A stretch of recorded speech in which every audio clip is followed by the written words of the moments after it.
Hi, Chem Peeps. Today we're going to talk about molarity and molality, two concentrations for solutions. On my screen on the left, we see that molarity, which is symbolized by a capital M, is the concentration of a solution expressed by moles of the solute dissolved per liter of solution. And so here is the formula for that. Moles of solute on top, liter of solution on the bottom. Now the solution, it must contain both the solute and the solvent. Okay?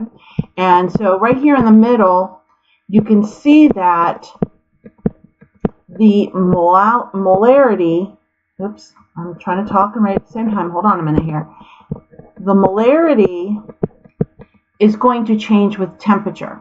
So the liter is a volume, and so as we increase temperature, we will increase the volume of the solution because the molecules will excite and push apart, and it will increase in volume. And if I decrease the temperature, I'm going to decrease the volume. So molarity is going to be dependent on temperature. Now, if we go over to the right side of the screen, we can also calculate what's called molality.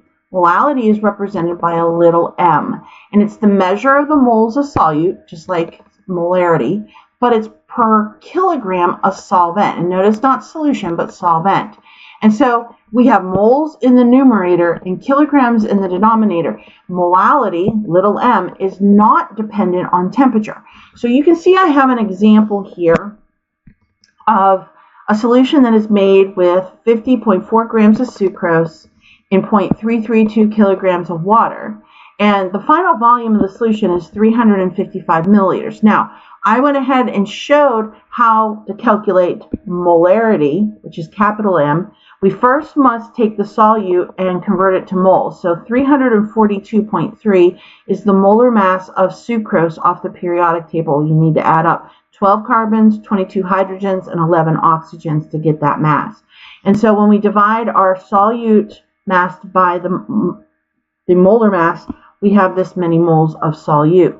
We then are going to divide the solute by the liters of solution. Now I had to convert the milliliters to liters by dividing 355 by 1,000. And so you can see that my molarity is going to be 0.415 capital M.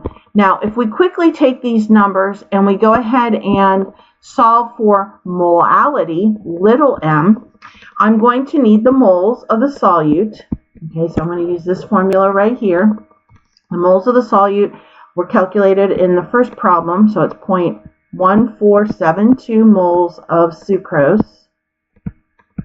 And I'm going to divide by the kilograms of solvent.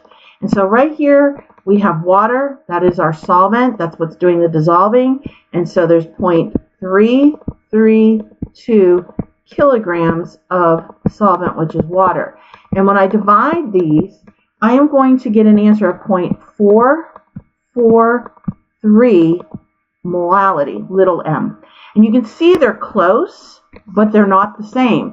And this one right here is going to change as temperature increases or decreases, where molality will remain constant. And so molality, in a video coming up, I'm going to be talking about colligative properties. I'm going to talk about elevation of boiling point and depression of freezing point, and we will use this as the concentration because we're manipulating temperatures.